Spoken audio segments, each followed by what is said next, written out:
त्यही पुरानै रुटिन होला।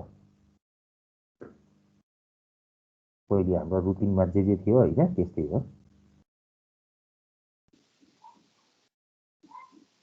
ल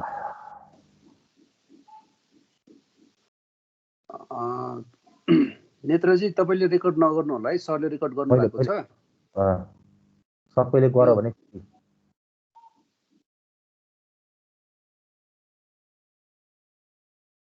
सबैले गर्यो भने टुक्रा टुक्रा टुक्रा हुँदो रहेछ कि पछि।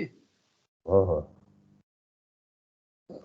हिजो नेत्रजीले रेकर्ड गर्नु भएको रहेछ, टुक्रा टुक्रा भएर यहाँ हामीले गाह्रो भयो त्यो रेकर्डेड भिडियो हेर्नुलाई पनि। त्यही भएर सरले मात्र रेकर्ड गर्नु भएको छ, अरू कसैले नगर्नु होला है। मैले रेकर्ड गरिदिन्छु, मै स्टप गरिदिन्छु क्या होइन, त्यो गर भने सबैले हेर्न पाउँछ। अर्गनाइजरले गरेको कुरा चाहिँ ठ्याक्क रहँदो रहेछ क्या राम्ररी। हिजो मैले तपाईँहरूलाई के पढाएँ प्रोडक्सन थ्योरीमा?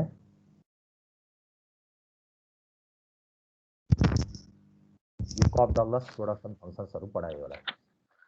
हो सर, त्यही स्टार्ट गरौँ। ल अब त्यही कप डगलस प्रोडक्सन फङ्सन मात्र हामीले अहिलेसम्म पढेका छौँ। सर्ट रन र लङ रन प्रोडक्सन फङ्सन्सहरू भनेको के हो र कप डगलस प्रोडक्सन फङ्सनको कन्सेप्ट हामीले होइन त हिजोको क्लासमा पढेका थियौँ। अब म तपाईँहरूलाई यो आइसो पोइन्ट आइसो कस्ट लाइनहरू भनेको चाहिँ यिनीहरू बेसिक कन्सेप्ट हो क्या। पछि हामीले पढ्नुपर्ने थ्योरीको लागि यो बेसिक पार्ट भएको हुनाले यसलाई चाहिँ नबुझिकन हामी यसका अरू थ्योरिटिकल पार्ट बुझ्न नसक्ने हुनाले जाँचमा डाइरेक्टली तपाईँहरूलाई यो आइसो पोइन्टको बारेमा सोध्दैन है।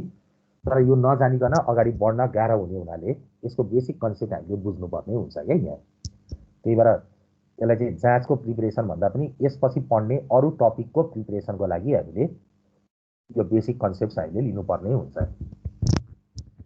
अब यो आइसो पोइन्ट भन्दा यसले तपाईँको यो दुईवटा ग्रिक वर्ड्सहरू हुन् क्या। आइसो पोइन्ट भन्ने शब्द चाहिँ तपाईँको दुईवटा ग्रिक वर्डबाट आएको हो, जसमा आइसो भन्ने टर्मले चाहिँ के को अर्थ दिन्छ भन्दा इक्वल। आइसो गैसो होइन क्या यो फेरि होइन। Iso means equal and point means के त क्वान्टिटी। त्यसैले त्यस्तो खालको कर्भ, त्यस्तो खालको रेखा जुन कर्भभित्र चाहिँ तपाईँको प्रोडक्सनको लेभल सेम हुन्छ त्यसलाई हामी के भन्छौँ भन्दा आइसो पोइन्ट भनेर बुझ्छौँ क्या। त्यसैले iso point is the locus of various combinations of two inputs say capital and के त labour along which there is same level of के त आउटपुट। समान उत्पादनको स्तर देखाउने दुईवटा इनपुट्सहरू क्यापिटल र लेबर बिचको होइन त तपाईँको एउटा संयोगलाई हामी के भन्न सक्छौँ त भन्दा आइसो पोइन्ट भनेर बुझ्न सक्छौँ। त्यसैले अब यो आइसो पोइन्टभित्र होइन त तपाईँको एकै सेकेन्ड ल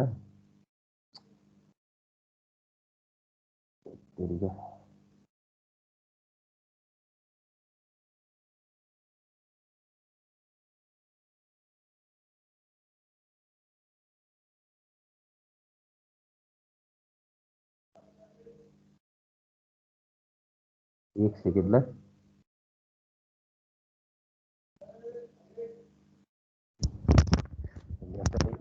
ह्याङ भयो कि त्यो एक सेकेन्ड है। बाट यो पढाउँदाखेरिको लफडा छ कि सजिलो चाहिँ उतैतिर हुन्थ्यो है।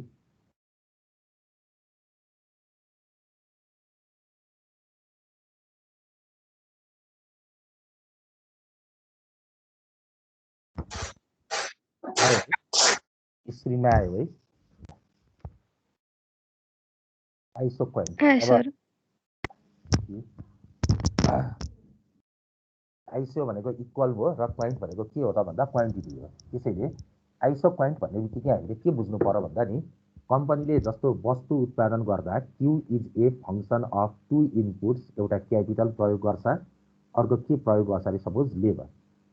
यसरी अब यी दुईटा इनपुट्सहरू क्यापिटल र लेबरको जुनसुकै होइन त कम्बिनेसन्सहरू प्रयोग गर्दा पनि यदि यो कम्पनीको प्रोडक्सन चाहिँ तपाईँको फिक्स्ड भएर रहन्छ भने, माथि यो बार लाउनु भनेको के हो त कन्सटेन्ट हुन्छ भने, त्यो कन्डिसनमा यस्तो खालको ग्राफिकल प्रेजेन्टेसनलाई हामी के भन्छौँ त आइसो पोइन्ट भनेर बुझ्छौँ क्या। क्यापिटल र लेबरको जुनसुकै कम्बिनेसन प्रयोग गर्दा पनि तपाईँको प्रोडक्सनको लेभल के हुने त यसरी फिक्स्ड हुन्छ भने यो कर्भ के हो त आइसो पोइन्ट भनेर बुझ्छौँ।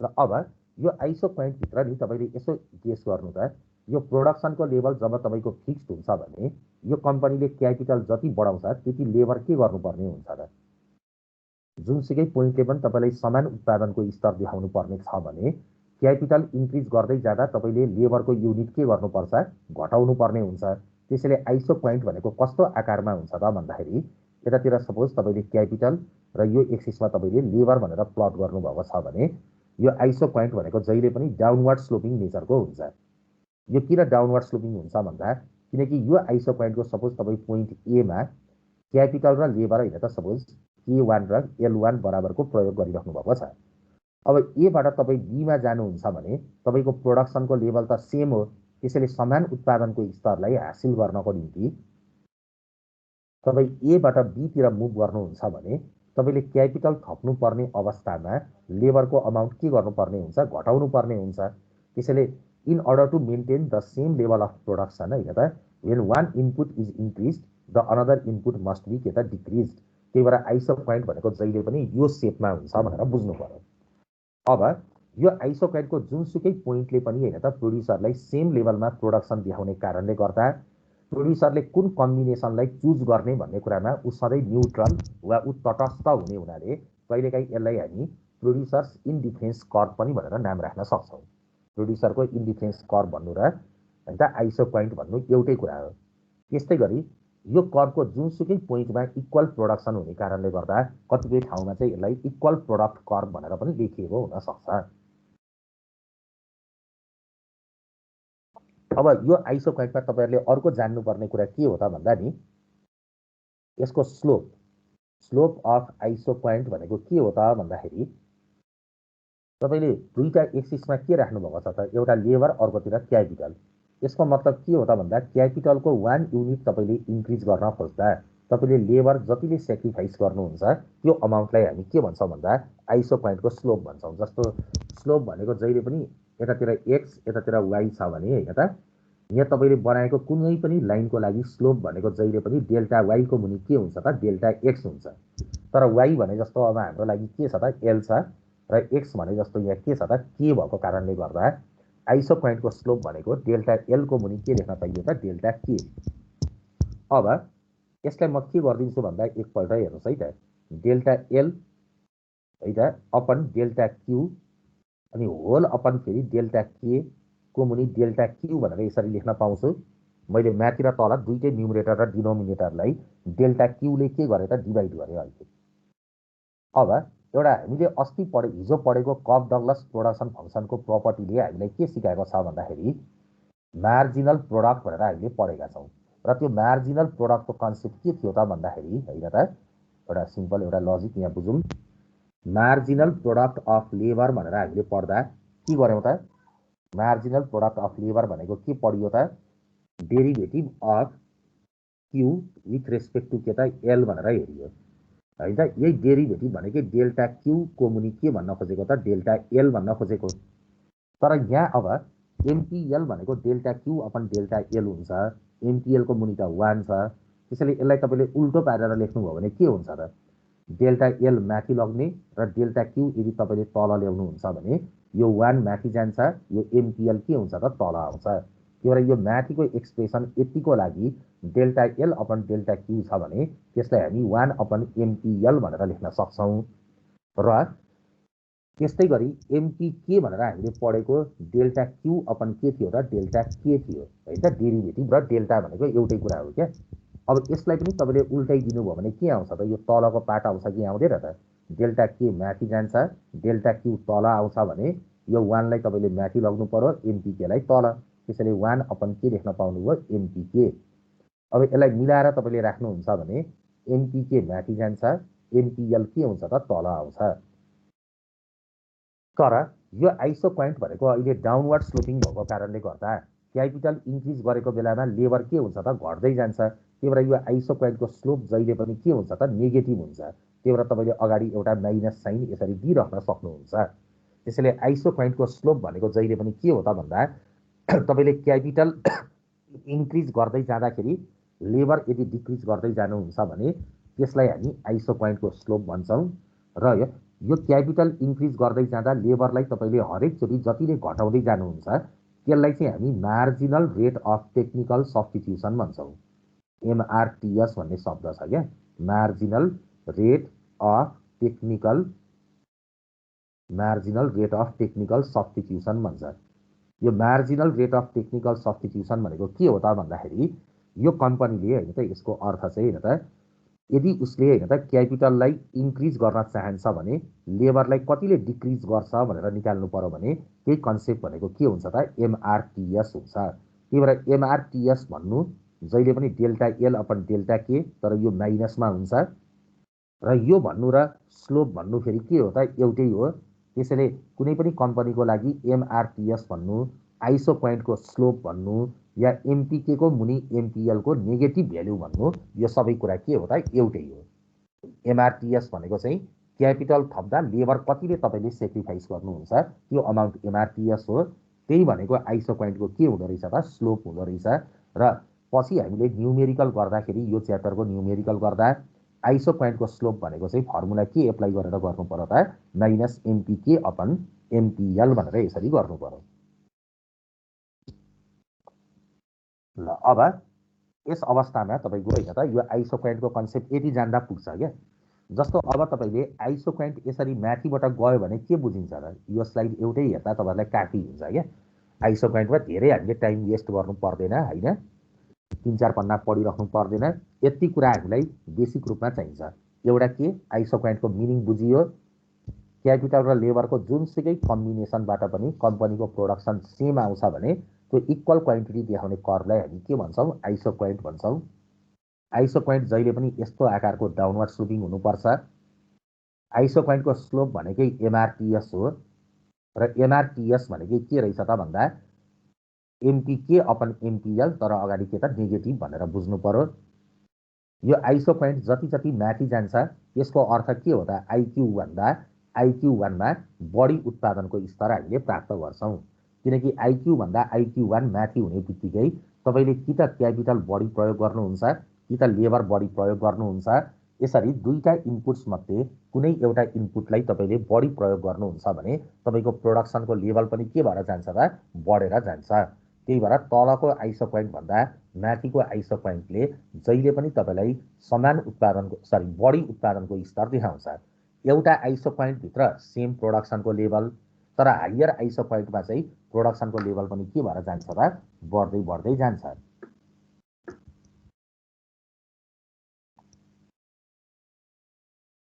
यो हाम्रो आइसो पोइन्टको बारेमा तपाईँहरूले यति बुझ्नु पर्यो है त। धेरै कुरा यसमा जानेर केही फाइदा छैन। त्यसैले यो टेबलहरू यस्तो कुराहरू होइन, मैले यही कुरा अघि बोलिदिएको स्लोप अफ आइसो पोइन्ट भनेको minus MPK upon MPL which is equal to MRTS, तर मैले यो प्रुभ गरेरै निकालेँ होइन त। स्लोप कसरी निक्लिँदो रहेछ भन्ने कुरालाई मैले प्रुभ गरेरै तपाईँलाई अघि देखाइसकेँ। यो प्रपर्टिजहरूबाट हामीले आइसो पोइन्ट बनाउँदा यस्तो नेचरको बनाउनु पर्छ भनेर बुझ्नु पर्यो। यो मैले बुझाइहालेँ होइन। एउटा इनपुट थप्दा अर्को इनपुट घट्ने हुनाले यो डाउनवर्ड स्लोपिङ हुन्छ। जति माथि माथि गयो त्यति त्यति उत्पादनको स्तर पनि के भएर जान्छ त प्रोडक्सनको लेभल पनि बढेर जान्छ। अब आइसो कस्ट लाइन भन्ने एउटा टपिक छ। यो आइसो कस्ट लाइन भनेको चाहिँ के हो त भन्दा आइसो भनेको चाहिँ इक्वल है, आइसो भनेको इक्वल र यो कस्ट भनेको चाहिँ एक्सपेन्डिचर। यो पनि यस्तै बेसिक कुरा हामीलाई जान्नुपर्ने हो क्या। यो टपिक जानेपछि अनि पछि हामीले थ्योरी पढ्ने बेलामा सजिलो हुने हुनाले अब आइसो कस्ट लाइन भनेको चाहिँ के हो त भन्दा it is the locus of various combinations of two inputs होइन, से क्यापिटल र अर्को के छ त फेरि labour, along with the expenditure of the firm remains के त सेम। भनेपछि आइसो कस्ट लाइनले चाहिँ के देखाउँदो रहेछ भन्दा प्रोड्युसरको समान खर्च गर्न सक्ने लेभललाई देखाउँछ। र कहिलेकाहीँ यो आइसो कस्ट लाइनलाई चाहिँ हामी के पनि भन्न सक्छौँ भन्दा प्रोड्युसर्स बजेट लाइन पनि भन्न सकिन्छ। प्रोड्युसरको बजेट लाइन भन्नु र आइसो कस्ट लाइन भन्नु के हो त एउटै कुरा हो। त्यसले प्रोड्युसरको लिमिटेड बजेटलाई होइन त रिप्रेजेन्ट गर्ने काम गर्छ। अब यो आइसो कस्ट लाइन कसरी बनाउने त हेर्नु है त। यो इक्वेसनलाई म यसरी देखाउँछु। यहाँ कम्पनीको टोटल कस्ट भनेको C छ अरे। यो कम्पनीले दुईटा इनपुट्सहरू क्यापिटल र के पर्चेज गर्छ लेबर। क्यापिटल खरिद गर्दा क्यापिटलको लागि तिर्ने रिवार्ड के हो त क्यापिटलले पाउने प्राइस के हो त भन्दा रेट अफ इन्ट्रेस्ट हो। त्यसैले क्यापिटल जति युनिट तपाईँले होइन त प्रयोग गर्नुहुन्छ त्यसलाई त्यसको रेट अफ इन्ट्रेस्टले मल्टिप्लाई गर्ने, त्यसलाई आर भनेर डिनोट गरिन्छ, प्लस तपाईँले जति युनिट लेबर होइन त प्रयोग गर्नुहुन्छ लेबरको लागि के पे गरिन्छ त वेजेस। त्यही भएर यो आइसो कस्ट लाइन भनेको के हुँदो रहेछ त C is equal to RK plus WL, यो यसको इक्वेसन हो। अब यो इक्वेसनलाई म अलिकति रिअरेन्ज गरिदिन्छु ल। Minus WL is equal to RK minus C भनेर यसरी लेख्न पाइयो। और मैले के गरेँ एललाई कता लगेँ त लेफ्टमा र सीलाई कता ल्याएँ राइटमा।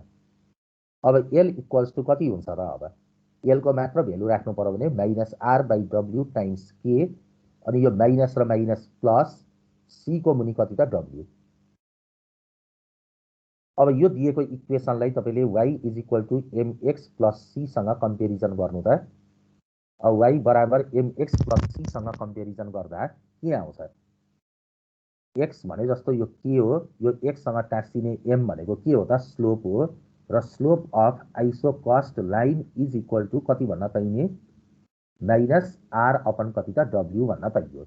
Rate of interest divided by wage rate भनेको आइसो कस्ट लाइनको स्लोप हुन्छ, र यो स्लोप पनि नेगेटिभ भएको कारणले गर्दा अबदेखि आइसो कस्ट लाइन भन्ने कर्भ पनि कस्तो हुने रहेछ त भन्दा यो कर्भ चाहिँ यसरी डाउनवर्ड स्लोपिङ नेचरको हुन्छ। यो लिमिटेसन हो। यसको जुनसुकै बिन्दुमा पनि हाम्रो प्रोड्युसरले बस्यो भने उसको एक्सपेन्डिचरको लेभल के हुन्छ त सेम हुन्छ। अब यहाँ बुझ्नुपर्छ यो आर भन्ने कुरा सपोज बजारमा 50 छ अरे र यो वेज रेट भनेको 40 छ अरे, ल यसलाई भाग गऱ्यो भने कति आउँछ त माइनस 1.25 भनेर आएछ। ल यो माइनस भनेको स्लोप नेगेटिभ छ, त्यही भएर यो कर्भ मैले डाउनवर्ड स्लोपिङ देखाएँ। तर यो 1.25 भनेको एउटा कन्स्ट्यान्ट नम्बर हो कि होइन त। जब स्लोप कन्स्ट्यान्ट हुन्छ भने तपाईँले बनाउने आइसो कस्ट लाइन पनि के हुनुपर्छ स्ट्रेट लाइन हुनुपर्छ, यो लिनियर हुनुपर्छ। त्यही भएर आइसो कस्ट लाइन जहिले पनि डाउनवर्ड स्लोपिङ हुन्छ र यो जहिले पनि के हुन्छ त स्ट्रेट लाइन हुन्छ। र यो लाइनभित्रको जुनसुकै कम्बिनेसनमा तपाईँले वस्तु उत्पादन गर्नुहुन्छ भने पनि तपाईँको खर्च के हुन्छ त सेम हुन्छ। तर यदि यो आइसो कस्ट लाइन यसरी सिफ्ट भएर माथिबाट यसरी प्यारलली माथिबाट गयो अरे, त्यस्तो प्यारलल त देखिएन, तर भन्न खोजेको चाहिँ होइन त यदि आइसो कस्ट लाइन यसरी तपाईँको होइन त माथिबाट प्यारलल सिफ्ट भएर जान्छ भने, जस्तो अलिक राम्रो बनाइदिउँ, त्यति बेलामा के बुझ्नु पर्यो त आइसो कस्ट लाइन यसरी सिफ्ट भएर माथिबाट जान्छ भने यसको मतलब के हो त भन्दा यो तलको आइसो कस्ट लाइन भन्दा माथिको आइसो कस्ट लाइनमा तपाईँको एक्सपेन्डिचर के हुन्छ त बढी हुन्छ। र यदि तपाईँको आइसो कस्ट लाइन यसरी तल बस्छ भने यसको मिनिङ के हो त भन्दा माथिको भन्दा तलको आइसो कस्ट लाइनमा प्रोड्युसरको खर्च पनि के पर्छ त कम पर्छ। त्यसैले तपाईँले एकदम हिसाब गर्ने बेलामा यो C equals to RK plus WL यो याद हुनै पर्यो। आइसो कस्ट लाइनको स्लोप भनेको आर बाई डब्लु, तर यो के हुन्छ नेगेटिभ। यो स्लोप कन्स्ट्यान्ट हुने हुनाले आइसो कस्ट लाइन जहिले पनि स्ट्रेट लाइन हुन्छ। जति जति आइसो कस्ट लाइन माथि गयो त्यति प्रोड्युसरको खर्च बढ्दै जाने, र जति आइसो कस्ट लाइन तल हुन्छ त्यति प्रोड्युसरको खर्च घट्दै जान्छ भन्ने कुरा यिनीहरूले रिप्रेजेन्ट गर्छ। यो आइसो पोइन्ट र यो आइसो कस्ट लाइनको यति कन्सेप्ट नभइकन एउटा थ्योरी पढ्न हामीलाई गाह्रो पर्छ, हिसाब गर्ने बेलामा पनि गाह्रो पर्छ। त्यही भएर यो टपिक्सहरूलाई यसरी यहाँ यो बेस बनाउनको निम्ति सिकायो। तर आइसो कस्ट भनेको सारी कस्ट होइन, अनि कसरी कम र कसरी बढी हो त? कस्तो बढी रकम? जस्तो यहाँ छ नि हाम्रो यल र के आई र सी छ नि होइन, माथि भन्दा तलकोमा हाम्रो खर्च कम भयो नि त होइन। हो यस्तो हुन्छ एउटा लाइनभित्र पो खर्च सेम हुने हो त। आइसो कस्ट लाइन भनेको चाहिँ दिएको यो लाइनभित्र यहाँ बसे पनि 1 करोड खर्च, यहाँ पनि 1 करोड, यहाँ पनि 1 करोड होइन। जस्तो यो माथिको आइसो कस्ट लाइन हो भने यहाँ माथि 1.5 करोड 1.5 करोड 1.5 करोड 1.5 करोड 1.5 करोड हरेक आइसो कस्ट लाइनभित्र तपाईँको खर्च चाहिँ समान हुन्छ। तर तलको भन्दा माथिको आइसो कस्ट लाइनमा तपाईँले क्यापिटल र लेबर बढी प्रयोग गर्नुहुन्छ कि गर्नुहुन्न त? यो तलको आइसो कस्ट लाइनको तुलनामा माथि तपाईँ जानुभयो भने तपाईँले क्यापिटल यो जस्तो हेर्नु है त, माथिको आइसो कस्ट लाइनमा तपाईँले यो पोजिसनमा तपाईँले यहाँ बस्नुभएको थियो अरे, तर अब तपाईँ यसरी माथि जानुहुन्छ भने के हो त माथिको आइसो कस्ट लाइनमा तपाईँले क्यापिटल र लेबर दुइटै बढी प्रयोग गर्नुभयो कि भएन त भनेपछि यो तलको आइसो कस्ट लाइनको तुलनामा माथिको आइसो कस्ट लाइनमा कम्पनीले क्यापिटल पनि बढी प्रयोग गरेको छ, लेबर पनि बढी प्रयोग गर्छ भने जति लेबर र क्यापिटल बढी प्रयोग गर्छ खर्च के भएर जान्छ? बढ्छ होइन त। तर के हो त, एउटा रेखाभित्र तपाईँको जहाँ बसे पनि खर्च 1 करोड छ, अर्को रेखामा जाँदा चाहिँ तपाईँको खर्च के हुन्छ त? बढ्छ। बढे तापनि यहाँ बसे पनि 1.5 करोड, यहाँ पनि 1.5 करोड, यहाँ पनि 1.5 करोड, यहाँ पनि एउटै क्या। त्यो भन्न खोजेको हो। बुझ्नुभयो कुरो? थ्याङ्क यू सर, बुझियो। ल अब यति कुरा तपाईँले आइसो क्वान्ट र आइसो कस्ट लाइनको बारेमा बुझ्नु पर्यो है त। ल मैले यो पनि फर्मुला पनि प्रुभ गरेर देखाइदिएँ किन यो स्लोप भनेको चाहिँ -r/w हुन्छ भनेर।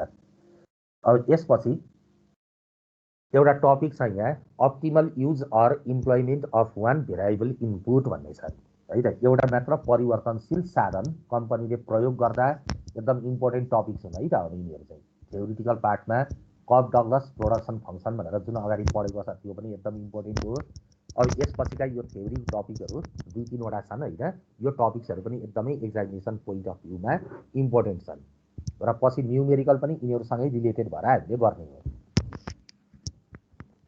अब optimal use or employment of one variable input भनेको के हो त भन्दा यो टपिकले हामीलाई शीर्षकले के बतायो त, कम्पनीसँग विभिन्न उत्पादनका साधनहरू छन्, क्यापिटल, लेबर, ल्यान्ड होइन, दुनियाँ छ, फ्याक्टर्स अफ प्रोडक्सन। तर कम्पनीको लागि एउटा मात्र भेरिएबल इनपुट छ भनेर भनौँ भने यो इक्विलिब्रियम कस्तो खालको हो त भन्दा यो सर्ट रनको इक्विलिब्रियम हो कि होइन त। किनकि सर्ट रनभित्र कम्पनीको एउटा फ्याक्टर के हुन्छ? फिक्स्ड हुन्छ, अरू बाँकी रहेको सबै फ्याक्टर्सहरू के हुन्छन्? भेरिएबल हुन्छ भनेर पढेको हो कि होइन त। त्यही भएर एउटा मात्र भेरिएबल इनपुट हुने बित्तिकै त्यो प्रोडक्सन फङ्सन भनेको सर्ट रन इक्विलिब्रियमलाई यसले रिप्रेजेन्ट गर्छ। अब एउटा मात्र भेरिएबल इनपुट भएको बेलामा कम्पनीले त्यसको होइन त इक्विलिब्रियममा कति युनिट प्रयोग गर्छ त्यो कुरालाई निकाल्ने टपिक के रहेछ त? Optimal use or employment of one variable input. त्यो भेरिएबल इनपुटको होइन त रोजगारी प्रदान गर्दा कम्पनीले सन्तुलन कति बेला प्राप्त गर्छ, कति बेला कम्पनीको प्रफिट हुन्छ, त्यो कुरा निकाल्नुहोस् भनेर सोधेको छ। अब यो टपिकलाई बुझ्नको निम्ति यसका सर्टेन एजम्सन्सहरू छन्, त्यो एजम्सन्सहरूलाई एकचोटि हेरौँ यहाँ। फर्स्टमा के भन्छ भन्दा profit maximisation is the main objective भन्छ। कम्पनीको मेन अब्जेक्टिभ के रहेछ त? प्रफिट म्याक्सिमाइज गर्ने, इक्विलिब्रियम हासिल गर्न प्रफिट के गर्नुपर्छ त? म्याक्सिमाइज गर्नु पर्यो।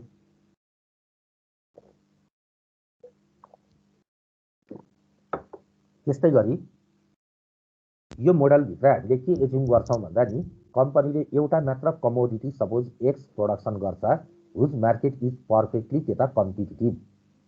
कम्पनीले एउटा मात्र वस्तु एक्स उत्पादन गर्छ र यो एक्स भन्ने प्रोडक्टको मार्केट कस्तो छ त? कम्पिटिटिभ नेचरको छ। यदि कुनै पनि मार्केट चाहिँ पर्फेक्ट कम्पिटिसन अन्तर्गत पर्छ भने पर्फेक्ट कम्पिटिसनमा त्यो प्रोडक्टको प्राइस के हुन्छ? कन्स्ट्यान्ट हुन्छ। त्यसैले पिएक्स इज के त कन्स्ट्यान्ट।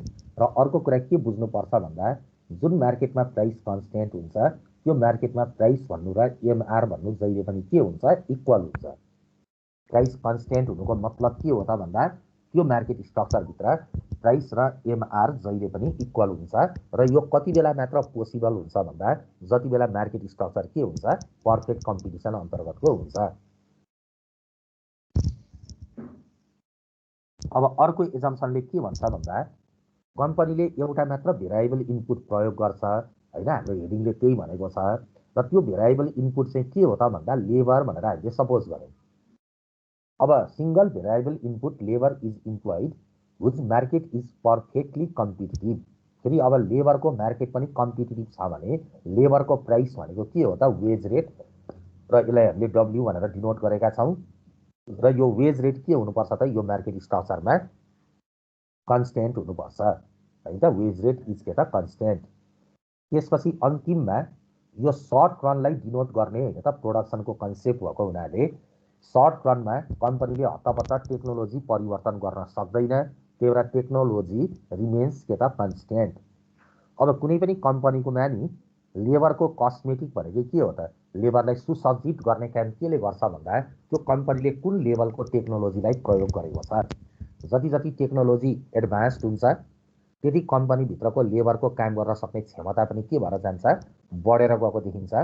जति जति जुन कम्पनीमा टेक्नोलोजी एकदमै विक हुन्छ त्यो कम्पनीमा चाहिँ तपाईँको लेबरको काम गर्न सक्ने क्षमता पनि के हुन्छ त, घट्छ। त्यसैले जुन मोडलभित्र तपाईँको टेक्नोलोजीलाई कन्स्टेन्ट भनेर जब मान्नुहुन्छ भने लेबरको होइन त काम गर्न सक्ने क्षमता जहिले पनि के हुन्छ भन्दा थप्दै गरेको लेबरबाट कम्पनीको प्रोडक्टिभिटी घट्दै घट्दै जान्छ। टेक्नोलोजी एडभान्स्ड भयो भने लेबरको प्रोडक्टिभिटी के भएर जान्छ, बढ्छ। तर टेक्नोलोजी कन्स्ट्यान्ट भयो भने लेबरको प्रोडक्टिभिटी के भएर जान्छ त, डिमिनिस हुँदै जान्छ।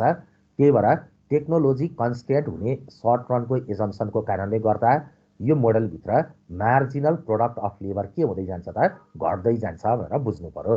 लेबरको मार्जिनल प्रोडक्टिभिटी घट्दै जान्छ। अब यति एजम्सन्सहरूको इम्प्लिकेसनबाट हामीले एउटा मात्र परिवर्तनशील साधन भएको बेलामा प्रोड्युसरको इक्विलिब्रियमको शर्तलाई हेर्छौँ र त्यो इक्विलिब्रियमको कन्डिसन के हो त भन्दा demand for labour must be equal to supply of labour.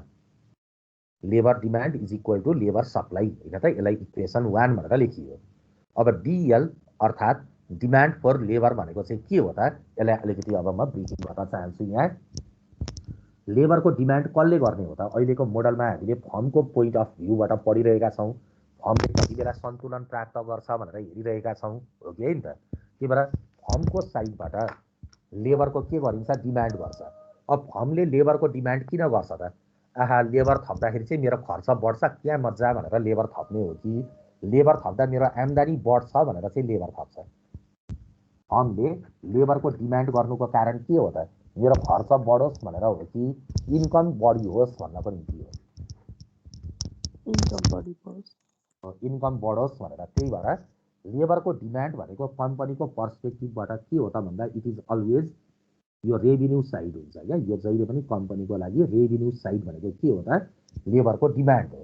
फर्मले लेबरको demand किन गर्छ भन्दा with the expectation that the increase labour will increase my revenue, होइन त।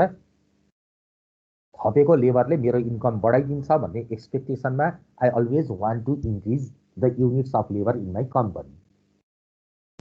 अब यो रेभिन्यू साइड होइन त, लेबरको डिमान्ड भनेकै रेभिन्यू साइड, र यो रेभिन्यू साइड हुँदाखेरि यसमा एउटा टेक्निकल टर्म युज गर्छौँ हामी, एमआरपिएल वा भिएमपिएल भन्छौँ क्या, is the demand curve for labour भन्छौँ। अब एमआरपिएल वा भिएमपिएलको फुल फर्म चाहिँ के हो त भन्दा एमआरपिएल भनेको मार्जिनल रेभिन्यू, एमआर भनेको मार्जिनल रेभिन्यू, पिएल भनेको प्रोडक्ट अफ लेबर भन्छ क्या, यसलाई बुझ्नुभयो। एमआरपिएल अनि भिएमपिएल भनेको पनि त्यही हो, value of marginal product of labour. MPL भनेको त मार्जिनल प्रोडक्ट अफ लेबर हो, त्यसको भ्यालु भनेको चाहिँ के हो त, भिएमपिएल। तपाईँहरूलाई यो डेरिभेसन पनि चाहिँदैन, बुझ्नुभयो। यीबाट म तपाईँहरूलाई आइडियाबाट सिकाइदिन्छु। एमआरपिएल वा भिएमपिएल भनेर यसको नाम छ नि, यसको अर्थ यी छ। जस्तो भिएमपिएल भनेको value of marginal product of labour भन्छ।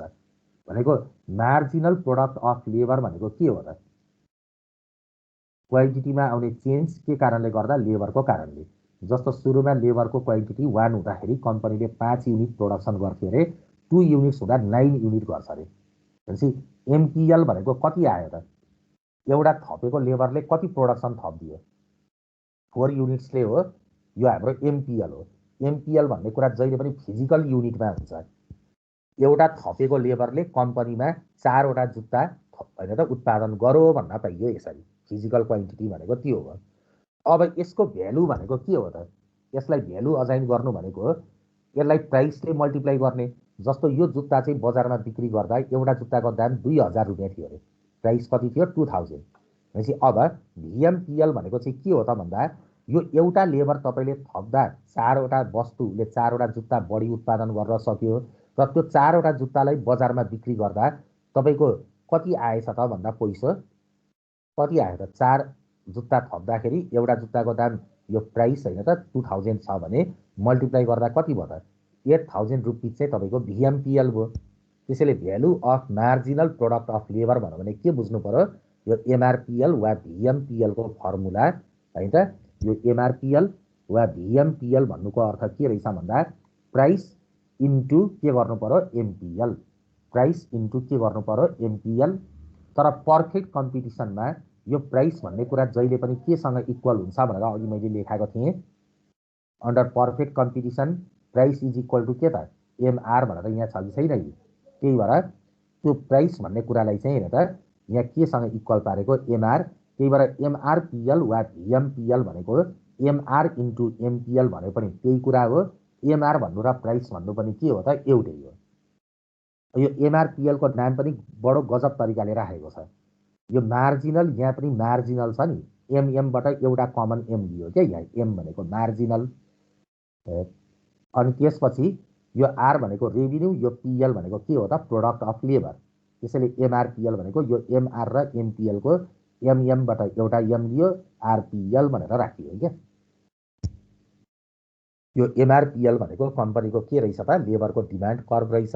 यो कम्पनीको रेभिन्यू साइड हुन्छ र एमआरपिएल वा भिएमपिएल को फर्मुला जहिले पनि के लेख्नु पर्ने रहेछ त एमआरपिएल भनेको अल्टिमेटली हैन त प्राइस इन्टु एमपिएल भनेर यति जान्नु पर्यो। पछि हिसाब गर्ने बेलामा यो हैन त चाहियो।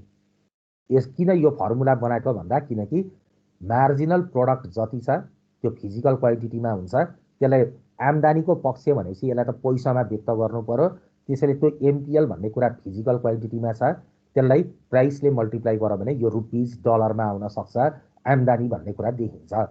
त्यसैले एमआरपिएल वा भिएमपिएल भनेको के रहेछ त भन्दा थपेको लेबरले कम्पनीको आम्दानी कतिले थपिदिएला भन्न खोजेको। जस्तो अहिलेको एक्जाम्पलमा थपेको लेबरले कम्पनीको आम्दानी कतिले थपिदिने रहेछ त। एउटा लेबर थप्यो भने एउटा दिएको टाइम पिरियडभित्र त्यसले कति हजारले आम्दानी थपिदिन सक्ने भयो 8,000 रुपैयाँले। त्यसैले यो भिएमपिएल हो या यही के हो त एमआरपिएल हो भनेर जान्नु पर्यो। यो हाम्रो एमआरपिएल को कन्सेप्ट हो। अब लेबरको सप्लाई भनेको चाहिँ के हो त डिमान्ड र सप्लाई त दुईटा कम्पोनेन्ट्स छ। लेबरको सप्लाई कसले गर्छ कम्पनीले, फर्मले लेबरको डिमान्ड गर्छ भनेपछि फर्मलाई लेबरको सप्लाई कसले गर्छ त तपाईँ हामीले गर्छौँ, सोसाइटीले गर्छ भन्न मिल्यो, या लेबर युनियनले गर्ला वा ट्रेड युनियनले गर्ला हैन त। भनेपछि लेबरको सप्लाई जब अरूले हाम्रो कम्पनीलाई गर्छ भने कम्पनीले त्यो लेबरको लागि के गर्नुपर्छ त फर्मको पर्सपेक्टिभबाट हेर्दा सोसाइटीले लेबरको सप्लाई कम्पनीलाई गर्यो अनि कम्पनीले त्यो लेबरलाई के गर्नुपर्छ पे गर्नुपर्छ। पे गर्नु भनेको कुन साइड हो त अब खर्च पक्ष। त्यही भएर लेबरको सप्लाई भनेको चाहिँ कम्पनीको साइडबाट हेर्दा के हुँदो रहेछ त पेमेन्ट साइड हुन्छ। अब उसको खर्च भनेको लेबरको लागि गर्ने खर्च भनेको के हो त वेज रेट हो र यो वेज रेटलाई के मानेको छ यहाँ कन्स्टेन्ट भनेर मानेको छ। त्यसैले वेज रेट कन्स्टेन्ट भयो भने के हुन्छ त जस्तो तपाईँले यतातिर वेज रेट राख्नुभएको छ, यतातिर लेबर छ। अब यो वेज रेट कन्स्टेन्ट भनेर 50 रुपियाँ फिक्स्ड भएर बस्यो भने 1 युनिट लेबर किने पनि 2 युनिट प्रयोग गरे पनि 3 युनिट गरे पनि 4 गरे पनि हैन त हरेक युनिटको लागि चाहिँ तपाईँको वेज रेट कन्स्टेन्ट भयो भने यो लेबरको सप्लाई कर्भ के हुन्छ यसरी होरिजोन्टल हुने गर्छ। अब यसरी वेज रेट कन्स्टेन्ट भयो भने नि यो वेज रेट भन्नु र मार्जिनल एक्सपेन्डिचर एमई भनेको के हो त marginal expenditure. Wage rate constant हुने बित्तिकै वेज रेट भन्नु र मार्जिनल एक्सपेन्डिचर भन्नु जहिले पनि के हुन्छ भन्दा एउटै हुन्छ। किनकि जस्तो हेर्नु है त यतातिर लेबर छ, अर्कोतिर वेज छ, यतातिर टोटल एक्सपेन्डिचर छ अनि म मार्जिनल एक्सपेन्डिचर निकाल्छु रे 1 2 3 छ रे वेज रेट 50 छ रे ल फिक्स्ड। टोटल एक्सपेन्डिचर लेबरको लागि कति हुन्छ 50 एकान 50 गुणा 100 यहाँ 150 हैन त। अब मार्जिनल एक्सपेन्डिचर भनेको त टोटल एक्सपेन्डिचरको के हो त परिवर्तन। परिवर्तन कतिले भएको छ त 100 र 50 बिचमा 50 को फरक, 150 र 100 को बिचमा 50 भनेपछि यदि वेज रेट कन्स्टेन्ट हुन्छ भने कन्स्टेन्ट भएको बेलामा वेज भन्नु र मार्जिनल एक्सपेन्डिचर भन्नु जहिले पनि के हुँदो रहेछ इक्वल हुन्छ है त। त्यसैले यो वेज रेट जति छ यहाँ 50 त्यो भन्नु र मार्जिनल एक्सपेन्डिचर भन्नु के रहेछ एउटै रहेछ। कतिपय बुक्सहरूले चाहिँ मार्जिनल एक्सपेन्डिचर नलेखेर मार्जिनल कस्ट अफ लेबर लेख्छन्, कुरा एउटै हो। यो के माथि गरेको यो मार्जिनल एक्सपेन्डिचर भनेको लेबरको रेस्पेक्टबाट त हो नि। लेबर थप्दा खर्चमा आउने परिवर्तन, केही कुरालाई कतिले चाहिँ मार्जिनल कस्ट भनेको एक्सपेन्डिचरै हो, के कारणले गर्दा लेबरको कारणले। त्यसैले मार्जिनल कस्ट अफ लेबर भन्नु, मार्जिनल एक्सपेन्डिचर भन्नु एउटै हो। र यो जहिले पनि पर्फेक्ट कम्पिटिसनको एजम्सनले गर्दा वेज रेट कन्स्टेन्ट हुने हुनाले यो सधैँ एमईसँग के हुन्छ, इक्वल हुन्छ। अब अघिको कन्सेप्टमा हेर्नु त, एमआरपिएल भनेर तपाईँले के पढ्नुभयो? लेबरको डिमान्ड पक्ष भनेर, आम्दानी पक्ष भनेर हेर्दा एमआरपिएल भनेको प्राइस इन्टु के थियो? एमपिएल थियो। यो प्राइस जहिले पनि के हुन्छ? पर्फेक्ट कम्पिटिसनमा कन्स्टेन्ट हुन्छ। यो एमपिएल भनेको टेक्नोलोजी कन्स्टेन्ट हुने हुनाले यो के हुन्छ? घट्दै जान्छ भनेर हामीले फर्स्ट एजम्सन युज गरेका थियौँ कि थिएनौँ? Sorry, fourth assumption. यहाँ हेर्नु त, टेक्नोलोजी रिमेन्स कन्स्टेन्ट, एमपिएल के हुन्छ? डिमिनिसेस। त्यही भएर अब प्राइस कन्स्टेन्ट भएको बेलामा एमपिएल घट्दै गयो भने यो एमआरपिएल वा यो लेबरको डिमान्ड कर्भ के हुन्छ? कन्स्टेन्ट कुरालाई घट्दै गरेको कुराले मल्टिप्लाई गर्यो भने यो टोटल भ्यालु के हुन्छ? बढ्छ कि घट्छ? ल हेर्नुहोस् है त, प्राइस छ, एमपिएल छ, अब यो दुईटा मल्टिप्लाई गर्दा एमआरपिएल आउने रहेछ होइन? प्राइस 10 10 10 छ अरे, एमपिएल चाहिँ 50 40 30 भएर घट्दै जान्छ अरे। अब एमआरपिएल के आउँछ? ई इन्टु एमपिएल, यो दुईटा मल्टिप्लाई गर्ने कुरा एमआरपिएल हो। एमआरपिएल के हुन्छ? 500 400 300 के हुँदै गयो त? प्राइस कन्स्टेन्ट हुने कारणले गर्दा एमआरपिएल के भयो? बढ्दै गयो कि घट्दै गयो त? घट्दै गयो हो। घट्दै जानुको मिनिङ के हो त? यो कर्भ, एमआरपिएल कर्भ वा लेबरको डिमान्ड कर्भ, यो डाउनवर्ड स्लोपिङ हुन्छ भन्न पाइयो कि पाइएन? एमआरपिएल कर्भ जहिले पनि के हुँदो रहेछ? यो डाउनवर्ड स्लोपिङ हुँदो रहेछ। तर लेबरको सप्लाई कर्भ के हुने रहेछ? यसरी समतलीय, एक्स अक्षसँग समानान्तर भएर जाने, एक्स एक्सिससँग प्यारलल भएर जाने कर्भ हुँदो रहेछ। अब यो दुईटाको इक्विलिब्रियम कन्डिसन के हुन्छ त? हामीले फर्स्ट इक्वेसनमा के लेखेका थियौँ? DL is equal to SL भएमा इक्विलिब्रियम हुन्छ। अब लेबरको डिमान्ड भनेको के हो त? एमआरपिएल होइन त? अहिले भर्खर हामीले लेबरको डिमान्ड भनेको के त? एमआरपिएल, आम्दानी पक्ष। र लेबरको सप्लाई भनेको कम्पनीको लागि खर्च, खर्च भनेको के हो त? वेज रेट, जो कन्स्टेन्ट रहन्छ। त्यसैले कम्पनीको इक्विलिब्रियमको कन्डिसन के हुँदो रहेछ? एमआरपिएल इज इक्वल टु के भन्न पाइयो त? Wage rate. अब एमआरपिएल भनेको त price into MPL is equal to के हुन्छ? वेज रेट है त। यसरी वान इनपुटको इक्विलिब्रियमको हिसाब गर्नु पर्दाखेरि यो फर्मुला तपाईँहरूले एप्लाई गर्नु पर्यो। तर अब इक्विलिब्रियम भन्दा बाहेक डिसइक्विलिब्रियम भयो भने चाहिँ के होला त भनेर बुझ्नको निम्ति मानिलिउँ एमआरपिएल ग्रेटर देन वेज रेट छ अरे। भनेको के हो? लेबर थप्दा कम्पनीको आम्दानी चाहिँ 1000ले बढ्छ अरे, अनि खर्च चाहिँ तपाईँको 700 रुपियाँ मात्र लाग्छ अरे। लेबरको खर्च 700 राख्दा पुग्यो, तर थपेको लेबरले 1000 रुपियाँ तपाईँलाई आम्दानी बढाइदिन्छ अरे। के गर्ने? लेबर थप्ने कि घटाउने? यति बेला तपाईँले थपेको लेबरले नि तपाईँको खर्च पनि बढाउँछ, आम्दानी पनि। तर खर्चको कम्पेरिजनमा आम्दानी धेरैले बढाइदिन्छ भने के गर्ने? लेबर थप्ने कि नथप्ने? थप्ने सर, थप्ने हो। त्यसैले लेबर इज। अनि यस्तै गरी एमआरपिएल चाहिँ तपाईँको 700 रुपियाँ रे, तर लेबरको लागि खर्च चाहिँ 1000 पर्छ भने लेबर यति बेला थप्यो भने घाटा लाग्यो कि लागेन त? यो नामुन्ना ना, लेबर के गर्नुपर्छ यति बेला? बढाउने कि घटाउने? घटाउने हो। त्यसैले के बुझियो त? एमआरपिएल ठुलो वा एमआरपिएल सानो भयो भने कम्पनीले कि त लेबर थप्छ कि त लेबर के गर्छ? घटाउँछ। त्यसैले इक्विलिब्रियममा पुग्नको लागि चाहिँ एमआरपिएल र वेज रेट के हुनुपर्छ? इक्वल हुनुपर्छ भनेको। यही कुरालाई एउटा चित्रबाट हेरौँ, एकदम सिम्पल चित्र छ। वेज रेट कन्स्टेन्ट छ, त्यही भएर लेबरको सप्लाई कर्भ होरिजोन्टल बनाइयो। एमआरपिएल भनेको कम्पनीको डिमान्ड कर्भ, यो डाउनवर्ड स्लोपिङ नेचरको छ। यो दुईटा कर्भहरू एक आपसमा ई भन्ने पोइन्टमा काटियो। त्यसैले यो ई भनेको के हो त? इक्विलिब्रियम हो। यो इक्विलिब्रियममा अहिले कम्पनीले वेज रेट डब्लुई बार भनेर फिक्स गरेको छ होइन त? र यति बेला लेबर कति प्रयोग गर्छ? एलई होइन त? एमआरपिएल र वेज रेट इक्वल भएको छ नि त, काटिनु भनेको। तर यदि कम्पनीले लेबर L1 प्रयोग गर्छ भने के हुन्छ त? L1 युनिट्स अफ लेबर प्रयोग गर्दा कम्पनीको वेज रेट भनेको जम्मा यति छ WE, तर MRPL भनेको यहाँदेखि यहाँसम्म छ। लेबरको लागि वेज रेट जति छ त्योभन्दा MRPL के छ? ठुलो छ। ठुलो छ भने यति बेला उसलाई अझै थप फाइदा हुन सक्छ। यदि लेबर थप्यो भने त्यही भएर उसले लेबर थप्दै जान्छ। तर यदि वेज रेट तपाईँको यहाँदेखि यहाँसम्म छ बिचरा यो L2 लेबरमा क्या, अनि MRPL भनेको जम्मा यति मात्रै छ यो पोइन्टबाट क्या, MRPL यति छ, वेजेस चाहिँ यति छ भनेपछि MRPL को कम्पेरिजनमा वेज रेट धेरै भएको कारणले गर्दा कम्पनीले त थपेको लेबरबाट घाटा पाइरहेको छ। त्यही भएर उसले त्यति बेला लेबर के गर्न चाहन्छ? घटाउँछ। जताबाट भए पनि यो LE भन्ने पोजिसनमा आएपछि बल्ल उसले के प्राप्त गर्छ? इक्विलिब्रियम एचिभ गर्छ।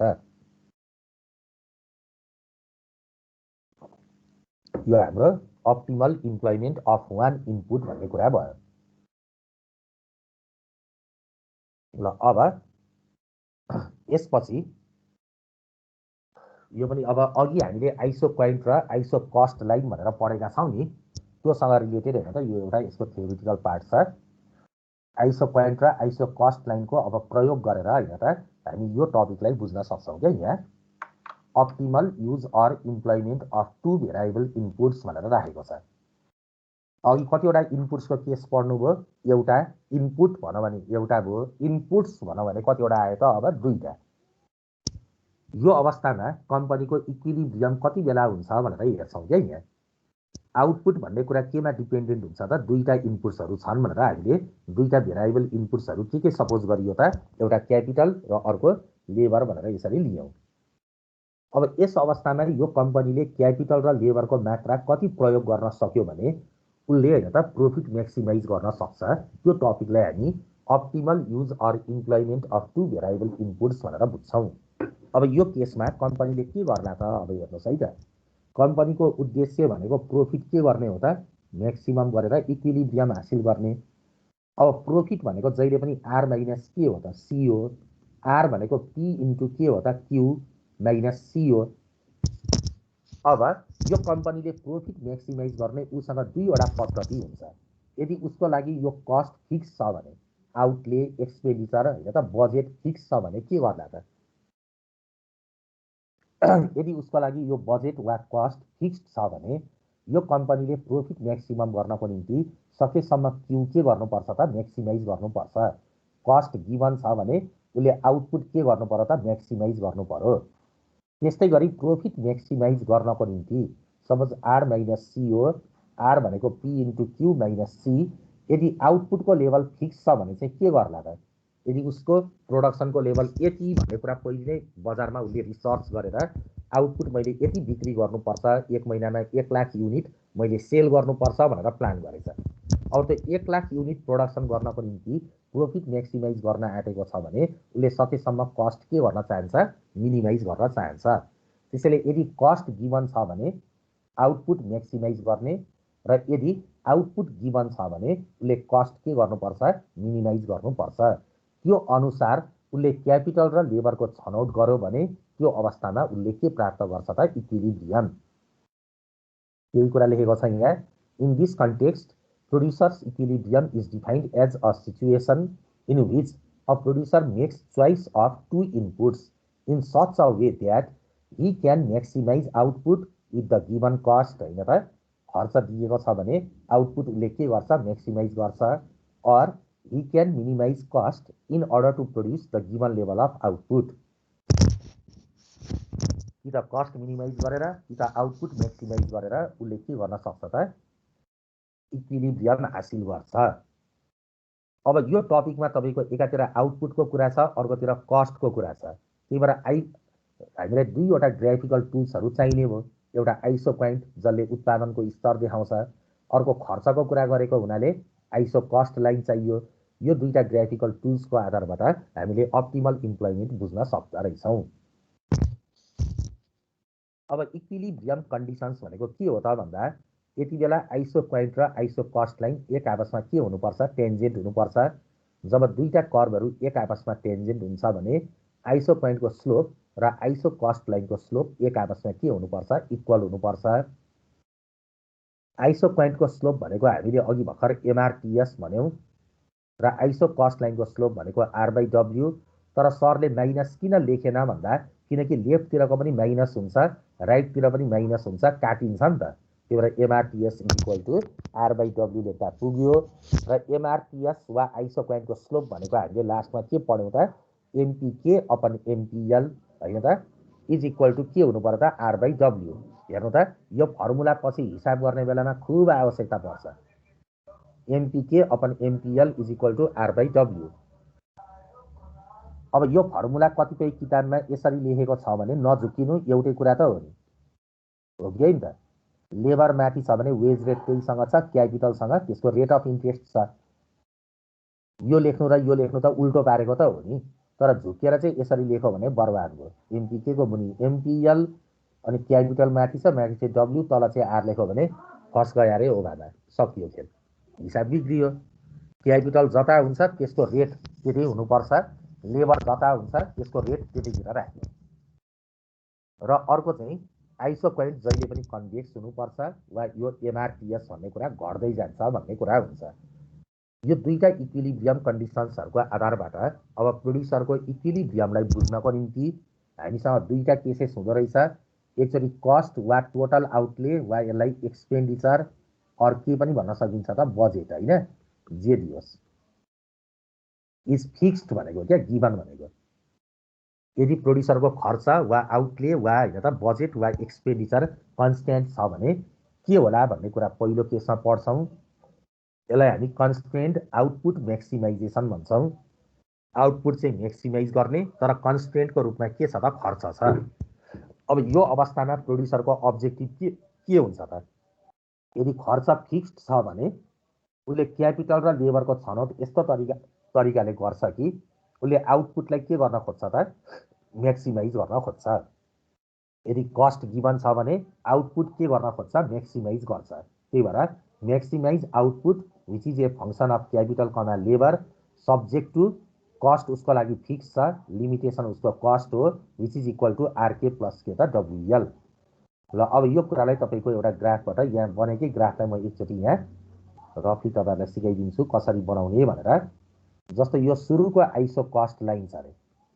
कम्पनीको बजेट के छ त फिक्स्ड भएको हुनाले आइसो कस्ट लाइन कतिवटा बनाउने त एउटा मात्र एउटा लाइनले एउटै खर्च देखाउँछ नि त हैन त त्यसैले आइसो कस्ट लाइन जे कुरा गिभन भन्छ त्यो रेखा एउटा बनाउने अब इक्विलिब्रियम भनेको कति बेला हुन्छ त जति बेला आइसो पोइन्ट र आइसो कस्ट लाइन एक आपसमा के हुन्छ त टेन्जेन्ट हुन्छ अघि भर्खर भनेको छ आइसो पोइन्ट र आइसो कस्ट लाइन अहिले टेन्जेन्ट यो पोइन्टमा भएछन् टेन्जेन्ट हुँदा त इक्विलिब्रियम हुन्छ तर नछोइकन नकाटिकन गयो भने के होला काटेर गयो भने चाहिँ के होला भनेर हेर्नुपर्ने हुन्छ जस्टिफाई गर्न प्रुभ गर्नको निम्ति त्यही भएर तपाईलाई कतिवटा आइसो पोइन्ट कमसेकम बनाउनु पर्यो त तीनटा आइसो कस्ट लाइन त फिक्स छ हैन त अब टेन्जेन्ट भएको बेलामा इक्विलिब्रियम त हुन्छ तर टेन्जेन्ट नहुनु भनेको के हो त नछोइकन नकाटिकन जाने या त काटेर जाने त्यसैले तपाईलाई माथि तल एक एउटा गर्दाखेरि तीनवटा जति आइसो पोइन्ट भयो भने हामीलाई पुग्ने रहेछ ल अब इक्विलिब्रियमको शर्त अनुसार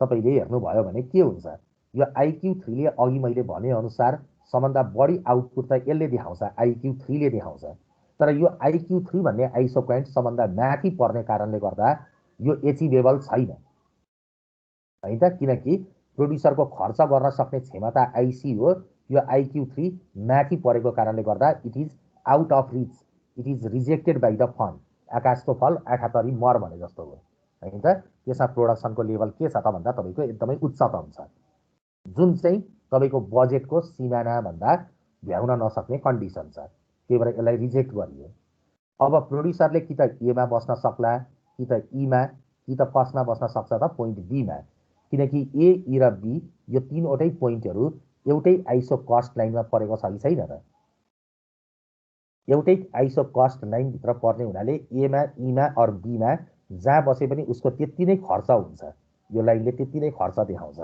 तर ए अथवा बी मा बस्यो भने उसले त्यति नै खर्चबाट जम्मा IQ1 उत्पादन गर्न सक्छ तर त्यति नै पैसा खर्च गरेर सपोज ई मा बस्यो भने चाहिँ उसले कति उत्पादन गर्न सक्छ IQ2 त्यसैले प्रोड्युसरले चोइस गर्दा कुन पोइन्ट बेस्ट हुन्छ त उसको लागि। IQ3 त अनएटेनेबल भइहाल्यो, यसको त पुरै छोडिदिउँ। अब ए अथवा बीमा बस्यो भने उसले उत्पादन IQ1 मात्रै गर्छ, त्यति नै पैसा खर्च गरेर। अनि त्यति नै पैसा खर्च गरेर IQ2मा बस्यो भने उसले है त बढी उत्पादन IQ2 गर्न सक्छ। त्यही भएर हाम्रो प्रोड्युसरले इक्विलिब्रियम कहाँ हासिल गर्छ त, जहाँ आइसो पोइन्ट IQ2 र IC एक आपसमा टेन्जेन्ट भएको छ र यो टेन्जेन्ट भएको पोइन्टमा उसले क्यापिटल KE र लेबर कति प्रयोग गर्छ त, LE प्रयोग गर्छ। त्यही कुरा यो फिगरको होइन त, फेयर फिगर यहाँ छैन। यो कति बेला मेन कस्ट इज गिभन। अब एवं प्रकारले यदि आउटपुट गिभन भयो भने चाहिँ के होला त,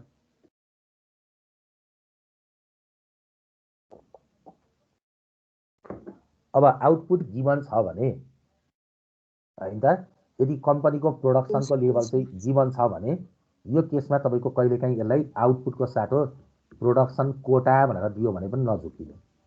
प्रोडक्सनको लिमिट के होइन त, यति उत्पादन गर्ने भनेर कोटा दियो भने पनि कुरा एउटै हो। भने प्रोडक्सन कोटा इज गिभन भनेर लेख्छ कि नझुकिनु है त। आउटपुट गिभन भन्नु र प्रोडक्सन कोटा भन्नु एउटै कुरा हो। ल अब यति बेला कम्पनीको लागि प्रोडक्सनको लेभल फिक्स छ भने उसले के मिनिमाइज गर्न चाहन्छ त, कस्ट। त्यसैले कन्स्ट्रेन्ट कस्ट मिनिमाइजेसन भनेको आउटपुट गिभन भएको बेलामा सकेसम्म कस्ट के गर्न खोज्ने त, मिनिमाइज गर्ने। त्यही भएर minimise cost which is equal to RK plus WL subject to output हाम्रो फिक्स छ। अब यहाँ आउटपुट गिभन छ, त्यही भएर आइसो पोइन्ट कतिवटा बनाएको छ त हेर्नु त, सरले एउटा बनाएको छ नि, हो कि नि त। अहिले कस्ट गिभन भएको हुनाले आइसो कस्ट लाइन कतिवटा बनायो, एउटा बनायो। अब आउटपुटको लेभल फिक्स हुँदा एउटा आइसो पोइन्ट। अब मैले फेरि 3वटा आइसो कस्ट लाइनहरू देखाउँछु। I1 C1 छ, I2 C2 छ, I3 C3 छ। अब यो गिभन फिगरमा यो I1 C1 मा सबभन्दा कम खर्च त छ नि, तर यो कम खर्च भए तापनि यसले यति बराबरको उत्पादनलाई हासिल गर्न सक्छ त, किनकि यो I1 C1 त तल परेको छ, it lies below the given IQ। यो IQ भन्दा यो I1 C1 तल परेको हुनाले यसलाई प्रोड्युसरले के गर्छ, रिजेक्ट गर्छ, किनकि यसमा बसेर त्यो उत्पादनको स्तर हासिल गर्न सक्ने कन्डिसन छैन। त्यसैले यो I1 C1 इज रिजेक्टेड। अब प्रोड्युसरले कि त एमा बस्न सक्ला, कि त ईमा बस्न सक्ला, कि त बीमा बस्न सक्ला, हो कि नि त। किनकि एमा बसे पनि, ईमा बसे पनि, बीमा बसे पनि उत्पादन कति पाउँछ त, IQ नै पाउँछ। प्रोडक्सनको लेभल त IQ नै हो हैन त, प्रोडक्सनको लेभल हाम्रो IQ नै हुन्छ। त्यसैले एमा बसे पनि, ईमा बसे पनि, बीमा बसे पनि प्रोडक्सन त्यही IQ हो। तर ए अथवा बीमा बस्यो भने त्यति नै गुड प्रोडक्सन गर्नको निम्ति उसले खर्च कति गर्नुपर्छ, I3 C3। ए अथवा बीमा बस्नु पर्यो भने उसको खर्च कति हुन्छ, I3 C3 हुन्छ। तर उसले ई भन्ने पोइन्टलाई चुज गर्यो भने के हुन्छ त, उसको त्यति नै उत्पादन IQ नै गर्छ यहाँ बस्दा, किनकि यो एउटै आइसो पोइन्ट भित्रका पोइन्टहरूमा उत्पादन के हुन्छ, सेम हुन्छ। तर यो ई भन्ने पोइन्टमा बस्यो भने उसको खर्च चाहिँ के लाग्छ त, कम लाग्छ, I2 C2 बराबरको मात्र लाग्छ। त्यही भएर प्रोड्युसरले ए र बीलाई रिजेक्ट गर्छ, उसले कुन पोइन्टलाई चुज गर्छ, ईलाई। र यो ई भन्ने पोइन्ट हेर्नुहुन्छ भने आइसो पोइन्ट र यो आइसो कस्ट लाइन एक आपसमा के रहेछ त, टेन्जेन्ट रहेछ। त्यसैले टेन्जेन्ट भएको पोइन्टमा प्रोड्युसरले क्यापिटल र लेबर कति प्रयोग गर्दो रहेछ त, KE र LE बराबरको क्यापिटल र लेबर प्रयोग गर्छ। यो हाम्रो वेन आउटपुट इज गिभन भएको केस हो। अब पछि हिसाब गर्दाखेरि तपाईँलाई कहिलेकाहीँ क्वेसनमा डिटरमाइन द एक्सपान्सन पाथ भनेर सोध्छ। एक्सपान्सन पाथ भनेको जहिले पनि के हो त भन्दा, कम्पनीले 2वटा इनपुट्सहरू प्रयोग गर्दा कम्पनी एक्सपान्ड गर्दै जाँदा क्या, जति जति कम्पनीले लेबर र क्यापिटल थप्दै थप्दै जान्छ र उसले यदि इक्विलिब्रियम हासिल गर्नु छ भने चाहिँ त्यो अवस्थामा यदि ऊ यो शर्तबाट गुज्रिरहन्छ भने त्यो अवस्थालाई हामी के भन्छौँ, एक्सपान्सन पाथ। त्यही भएर जाँचमा तपाईँहरूलाई डिटरमाइन द एक्सपान्सन पाथ भनेर सोध्यो भने MPK अपन MPL बराबर के गर्नुपर्छ, R/W भनेर गर्ने। अनि यसलाई सल्भ गर्दै जाँदा जुन इक्वेसन अन्तिममा पाउनुहुन्छ त्यही इक्वेसन भनेको के हुन्छ त, एक्सपान्सन पाथ हुन्छ। र एक्सपान्सन पाथको अर्थ के हो त भन्दा, फर्मले इक्विलिब्रियम एचिभ गर्नको निम्ति 2टा इनपुट्सको कुन रेसियोलाई मेन्टेन गर्नुपर्छ भन्न खोजेको हो क्या। जस्तो यो इक्वेसनलाई सल्भ गर्दै जाँदा मानिलिउँ एउटा तपाईँलाई यस्तो आएछ L = 4K भनेर आएछ। यसको मतलब के हो त? L/K = कति लेख्न पाउनुहुन्छ? 4/1 लेख्न पाउनुहुन्छ। यहाँ हेर्नु त, कम्पनीले इक्विलिब्रियम हासिल गर्न लेबर र क्यापिटलको रेसियो कति मेन्टेन गर्नु पर्यो त? 4:1 होइन त? यदि उसले 25 युनिट क्यापिटल प्रयोग गर्छ भने लेबर कति प्रयोग गर्नु पर्यो? 4:1 रेसियो मेन्टेन गर्न क्यापिटल 25 युज गर्छ भने लेबर कति गर्नु पर्यो? 100 गर्नु पर्यो हौ, अनि न 4:1 हुन्छ। ल अब क्यापिटल 200 युनिट युज गर्न चाहन्छ भने उसले लेबर कति प्रयोग गर्नुपर्छ? 800 युनिट्स होइन त? हो, यसरी कम्पनीले जति धेरै गुड्स प्रोडक्सन गर्नको निम्ति लेबर र क्यापिटललाई थप्दै गए तापनि यदि यो इक्वेसनलाई उसले या यो एक्सपान्सन पाथलाई वा यो इक्विलिब्रियमलाई सेटिस्फाई गर्दै जान्छ भने त्यति बेला उसले सधैँ प्रोफिट म्याक्सिमम गरिरहन्छ भन्ने कुरो केले देखाउँदो रहेछ त? एक्सपान्सन पाथले देखाउँछ है त। एक्सपान्सन पाथ भनेको त्यो हो।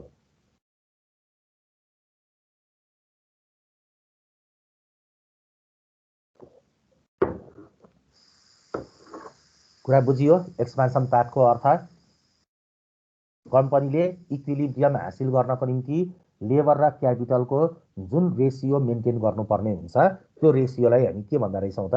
एक्सपान्सन पाथ भनेर पढ्दा रहेछौँ। अब एउटा सानो 5 मिनटको थ्योरी छ, यसलाई पनि सकाइहालौँ ल। अनि त्यसपछि यसमा न्युमेरिकल मात्रै हामी अनि फिजिकल क्लासमा टक्क यो च्याप्टरको न्युमेरिकल गरौँला। एकदम छोटो छ यो टपिक, यसमा हामीलाई हिसाबबाट गर्नु पर्दैन। यसको थ्योरिटिकल कुरा कहिलेकाहीँ जाँचमा सोध्ने हुनाले पढ्नुपर्छ। अहिलेसम्म एकपल्ट सोधेको छ थ्योरीमा है, 5 मार्क्समा, त्यही भएर यो लर्निङ कर्भ भन्ने छ। यो च्याप्टरको थ्योरी एकदम कम छ क्या होइन, च्याप्टर 4 जत्रो लामो छैन।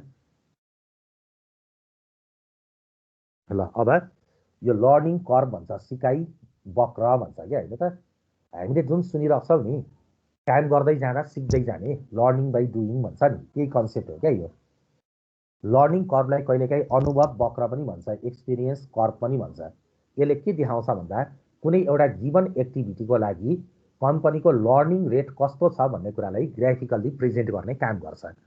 जस्तो कम्पनीले जति जति एक्सपिरियन्स गेन गर्दै जान्छ, कम्पनीभित्र काम गर्ने वर्कर्सहरूले होइन, म्यानेजर्सले जति धेरै धेरै उत्पादन गर्दै जान्छन्, उत्पादन गर्दै जाँदा उनीहरूको नलेज गेन हुन्छ, उनीहरूको एक्सपिरियन्स उनीहरूले थाहा पाउँदै जान्छन्। त्यस्तै गरी स्किल्सहरू नयाँ नयाँ डेभलप गर्दै जान्छन्, उनीहरू त्यो प्रोडक्सनमा स्पेसलाइज हुँदै जान्छन् र त्यो स्पेसलाइजेसनको कारणले गर्दा कम्पनीले जति धेरै वस्तु उत्पादन गर्दै जान्छ त्यति त्यति त्यो कम्पनीको एभरेज कस्ट के भएर जान्छ त? सिक्दै जाने कारणले गर्दा, काम गर्दै जाँदा सिक्दै जाने कारणले जति धेरै उत्पादन वृद्धि गर्यो त्यति एभरेज कस्ट घट्दै जान्छ र यही कन्सेप्टलाई चाहिँ हामी लर्निङ कर्भ भनेर बुझ्छौँ। त्यसैले लर्निङ कर्भको चित्र कस्तो हुने रहेछ त भन्दा एकातिर उत्पादनको स्तर छ, अर्कोतिर कस्ट भनेर मैले राखेँ भने जति जति काम गर्दै गयो त्यति उत्पादनको अवस्था वृद्धि हुँदै जाँदा कम्पनीको एभरेज कस्ट घट्दै घट्दै जाने यो कर्भलाई चाहिँ हामी एलसी भनेको लर्निङ कर्भ भन्छौँ। यसको अर्थ उत्पादनको स्तर कम्पनीको बढ्दै गएमा होइन, कम्पनीको कस्ट पनि के भएर जान्छ त? एभरेज कस्ट घट्दै जान्छ भन्छ। किनकि वर्कर्स र म्यानेजर्सहरूले तपाईँको काम गर्दै जाँदा नलेज गेन गर्छन्, स्किल्सहरू डेभलप गर्दै जान्छन्, एक्सपिरियन्स बटुल्दै जान्छन्, उनीहरू स्पेसलाइज हुँदै जान्छन्, त्यही भएर उनीहरूको एभरेज कस्ट घट्दै जान्छ भन्ने कन्सेप्टलाई हामी लर्निङ कर्भ भन्छौँ। जस्तो कुनै एउटा एयरक्राफ्ट म्यानुफ्याक्चररले 100औं इकाइ एयरक्राफ्ट बनाउँदाखेरि उसलाई 1000 घन्टा लाग्छ अरे, तर 200औं इकाइ एयरक्राफ्ट बनाउँदा चाहिँ जम्मा 700 आवर्स भए पुग्छ अरे। किन यस्तो हुन्छ त भन्दा त्यो स्पेसलाइजेसनको कारणले गर्दा हो होइन त।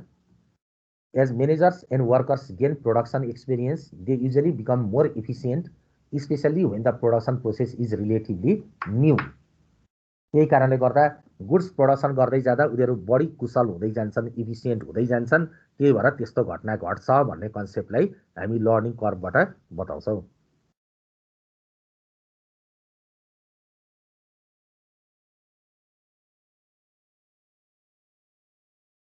ल अब यो लर्निङ कर्वको एउटा म्याथमेटिकल इक्वेसन भनेको चाहिँ कस्तो फर्मेटमा यो नन लिनियर हुने कारणले गर्दा C equals to A into Q to the power B हुन्छ क्या यसको इक्वेसनल फर्म, जहाँ C भनेको average cost of QF unit of output, Q भनेको चाहिँ क्युमुलेटिभ टोटल आउटपुट, यो A भनेर जुन स्मल a छ यसको मतलब चाहिँ पहिलो इकाइ उत्पादन गर्दा लाग्ने एभरेज कस्ट र यो पावर B भनेको चाहिँ स्लोप भनेर बुझ्छौँ।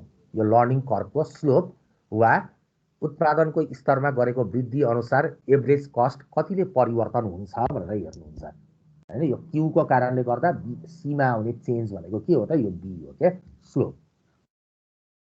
अब यो लर्निङ कर्व यस्तो आकारको हुन्छ भनेर मैले अघि बताइहालेँ हैन। त्यसपछि लर्निङ कर्वको सिग्निफिकेन्स के छ भन्दा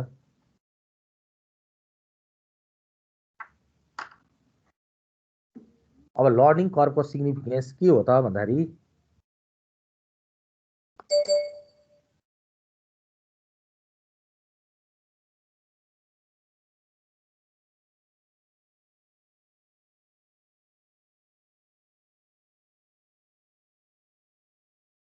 learning curve helps managers in forecasting the cost of production, यसको significance on the basis of estimated cumulative output. कम्पनीले हैन त कति उत्पादन गर्ने भन्ने कुराको आधारमा कम्पनीले फ्युचरमा प्रोडक्सन कस्ट कति हैन त तपाईको बेहोर्नु पर्छ भन्ने बारेमा फोरकास्ट पूर्वानुमान गर्न यसले हेल्प गर्छ। तपाईको एभरेज कस्ट कति भन्ने कुरालाई तपाईले यदि राम्रो तरिकाले प्रेडिक्सन गर्न सक्नुभयो भने तपाईको प्राइसिङ डिसिजन्सहरु इफेक्टिभ हुन्छ। प्राइसिङ डिसिजन इफेक्टिभ हुने बित्तिकै ओभर प्रोडक्सन र अन्डर प्रोडक्सन हुन पाउँदैन र तपाईको प्राइसिङ डिसिजन्स जब इफेक्टिभ हुन्छ भने तपाईले मार्केटमा तपाईका प्रतिस्पर्धीहरुको रणनीतिहरुलाई हैन तपाईको चकमा दिनको निम्ति के कस्तो कम्पिटिटिभ स्ट्र्याटेजिजहरु युज गर्न सक्नुहुन्छ त्यसको बारेमा पनि यसले हामीलाई के गर्न सक्छ, जानकारी दिन सक्छ। कम्पिटिटिभ स्ट्र्याटेजिजहरु फर्मुलेट गर्न सहयोग गर्छ, मार्केटमा एडभर्टाइजमेन्ट गर्न सेलिङ स्किम्सहरु कस्तो दिने भन्ने कुरा र अर्को कुरा कम्पनीको लङ रन सक्सेस र फेलियरलाई मेजर गर्ने काम पनि केले गर्छ त, लर्निङ कर्वले गर्छ। यति यसको हैन त सिग्निफिकेन्स छ। ल कसरी यो भित्र फ्लो आयो अब कसको यो के देखियो ब्लिङ्क गरिरहेछ त,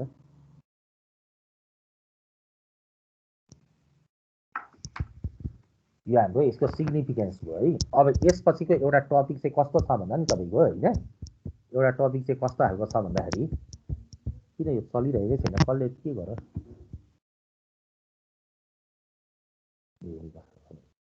झिलिक गरिरह थाल्यो।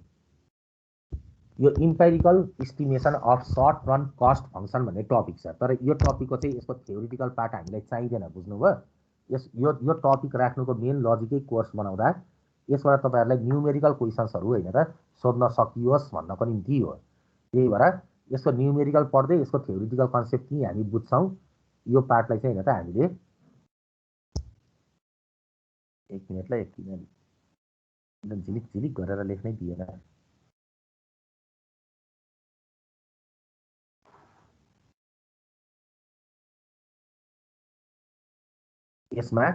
यसको चाहिँ हामी न्यूमेरिकल पार्ट मात्र के गर्छौं त भन्दा स्टडी गर्छौं के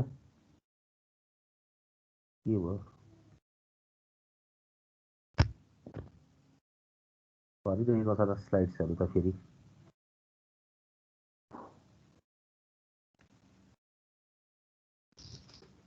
के